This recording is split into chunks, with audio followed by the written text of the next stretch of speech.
आपण साधी गोष्ट केली नाही ती म्हणजे आपण आत्तापर्यंत केरोसिनचे स्टोव्ह वापरत होतो आणि अनेक ठिकाणी प्रॉब्लेम होत होते.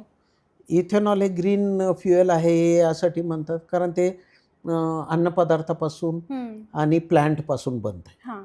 त्यासाठी कोणाला मारावं लागत नाही, बरोबर आहे ना. कोणाला खनिज म्हणजे नैसर्गिक साधन सामुग्रीला हात नाही लावावा लागत आहे, डोंगर पोखरावे लागत नाही आहेत. त्या दृष्टीने हे ग्रीन फ्युएल आहे.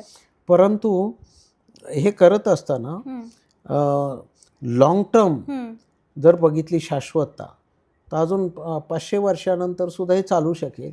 पण त्याची आपण फक्त ब्लेंडिंगची सुरुवात केली. खरं म्हणजे आत्तापर्यंत गेल्या 4-5 वर्षामध्ये इथेनॉलचे जनरेटर्स, इथेनॉलचे स्टोव्ह ह्या सगळ्या वस्तू जर आल्या असत्या तर मला तर स्वतःला वाटतंय आता 1-2 महाराष्ट्रातल्या कारखाने केलाय, नॅचरल शुगरनी केलाय. त्यांचाच गॅसचा पंप जो आहे तो तिकडनंच CBCवर चालतो.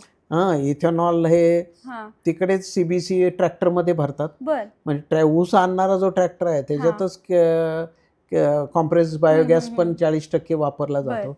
मग असं हे जे एकमेकाला पूरक आहे ते तंत्रज्ञान आणायची गरज आहे आणि त्याच्यामुळे शेतकऱ्याला 4 पैसे जास्त मिळाले तर मला वाटत नाही काही कोणाला प्रॉब्लेम होईल.